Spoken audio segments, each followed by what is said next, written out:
कुछ मेरिट्स और डीमेरिट्स देखते हैं। मतलब अगर कोई country flexible exchange rate system को अडॉप्ट करती है, चूज करती है, तो उसके क्या मेरिट्स हो सकते हैं और क्या डीमेरिट्स हो सकते हैं। ठीक है, इस सिस्टम की हम बात कर लेते हैं स्टूडेंट्स। ठीक है,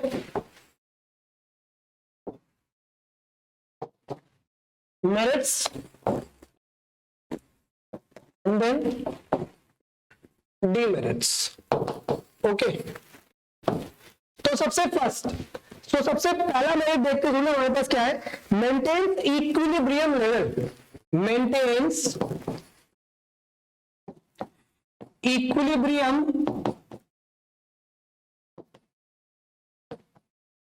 लेवल। ठीक है, now student what do you mean by maintains equilibrium level. देखो बहुत सिंपल है। अभी आपने देखा प्रीवियस एग्जांपल मैंने लिए, जहां पे एक बारी क्या हुआ था, एक बारी आपकी डिमांड बढ़ गई थी और एक बारी आपकी सप्लाई बढ़ गई थी। In both of the cases हुआ क्या, जो इकोनॉमी थी उसने ऑटोमेटिकली अपने आप को एडजस्ट कर लिया उसी एक्सचेंज रेट पर जिसपे कोई भी किसी भी तरह का जो डिमांड या फिर सप्लाई है वो ज्यादा ना रहे, कम ना रहे। उस चीज को हम क्या बोलते हैं स्टूडेंट, उस चीज को हम बोलते हैं मेंटेन्स इक्विलिब्रियम लेवल। कि यहाँ पे इकोनॉमी जो है सेल्फ एडजस्टमेंट फैक्टर पे काम करती है, ऑटोमेटिकली वापस अपने आप को कहां पे जाएगी, इक्विलिब्रियम लेवल पे ले आएगी। तो मेंटेन्स इक्विलिब्रियम लेवल, पहला पॉइंट स्टूडेंट। सेकंड पॉइंट जो हमारे पास है वो क्या है, no need for huge forex reserves. ठीक है, तो देखो इससे पहले क्या था, लाइक हमारे पास एक फिक्स्ड एक्सचेंज रेट सिस्टम भी है, जो भी हम पढ़ेंगे सिस्टम को कंप्लीट करने के बाद।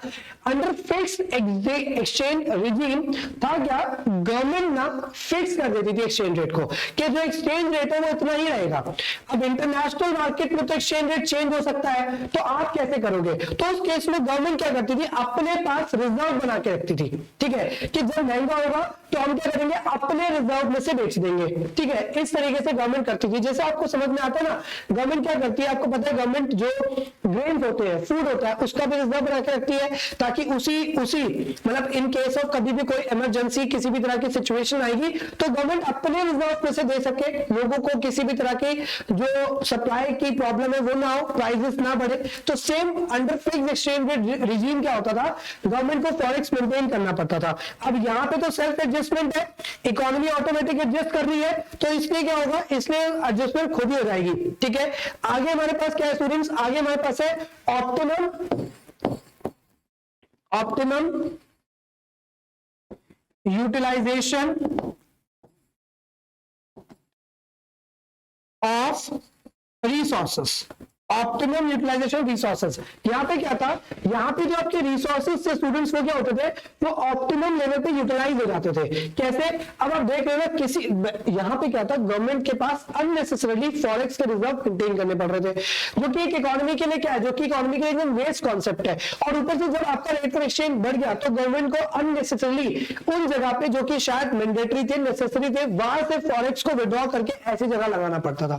बट यहाँ पे क्योंकि सेल्फ एडजस्टमेंट है तो इकोनॉमी क्या हो जाती है, इकोनॉमी ऑटोमेटिकली एडजस्ट हो जाती है। राइट, ठीक है। अब बात करते हैं डीमेरिट की।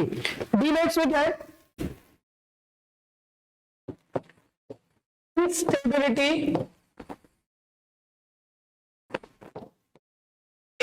instability in the exchange rate।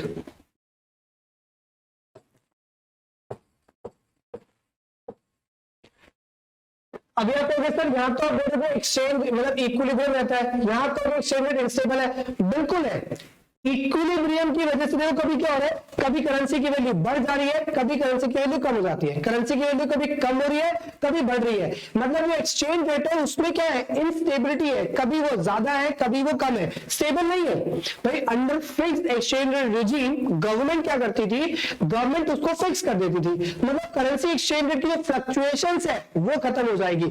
यहाँ पे इक्विलिब्रियम तो मेंटेन हो रहा है, लेकिन कभी एग्जिस्टिंग वन से पहले, कभी एग्जिस्टिंग के बाद, मतलब फ्लक्चुएशंस है इसके अंदर। तो पहला पॉइंट क्या होगा, पहला पॉइंट होगा इनस्टेबिलिटी।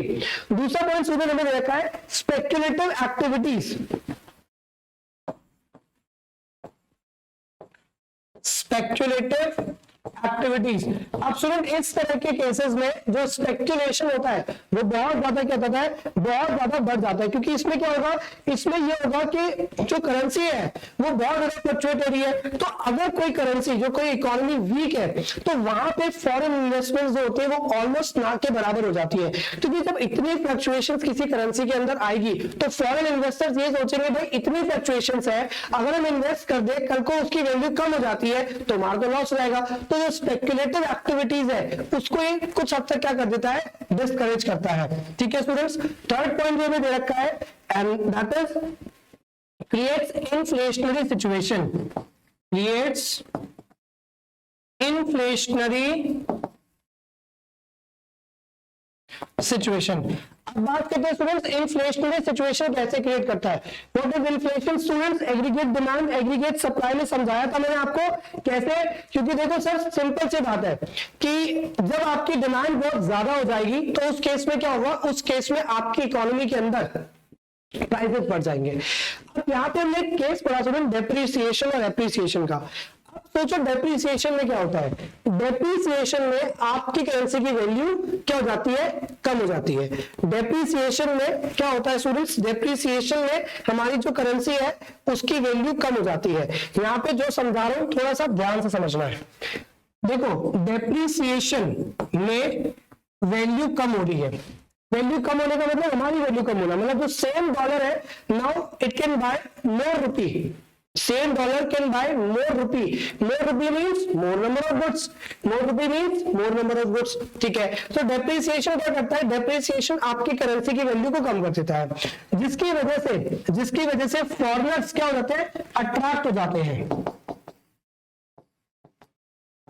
Towards domestic economy. ठीक है, क्योंकि उनको लगता है कि वो जो देश है वो क्या हो गया, अब तो कॉम्पिटिटिव वीक हो गया, सस्ता हो गया, वो जो देश है वहां पे चल के क्या करेंगे, इन्वेस्टमेंट करेंगे। डेप्रिसिएशन की वजह से क्या हुआ, डेप्रिसिएशन जैसे आपकी वैल्यू कम हुई, जो कि डोमेस्टिक इकोनॉमी के अंदर फॉरेन के लोगों को अट्रैक्ट करती है। फॉरेन के लोग जब अट्रैक्ट करते हैं तो वहां से आने वाली फॉरेन इन्वेस्टमेंट्स, डिमांड एक्सेट्रा क्या हो जाती है, बढ़ जाती है। मीन्स आपको पढ़ाया था ना, एग्रीगेट डिमांड का एक कॉन्सेप्ट होता है C plus I plus G plus NX, और NX कैसे फॉर्म होता है, X माइनस में M। NX कैसे फॉर्म होता है, X माइनस में M, मीन्स एक्सपोर्ट्स माइनस में imports. Students exports tend to rise and export is a component of your aggregate demand, then when export tends to rise, then it will automatically increase the level of AD in your economy, and increase in the level of AD causes nothing but inflationary situation in the economy। So इस तरीके से student जो इस economy में क्या हो जाता है, इस इकोनॉमी में इन्फ्लेशनरी गैप जो है वो बढ़ जाता है। So this is the whole concept of student, what this is the whole concept of your merits and demerits. ठीक है,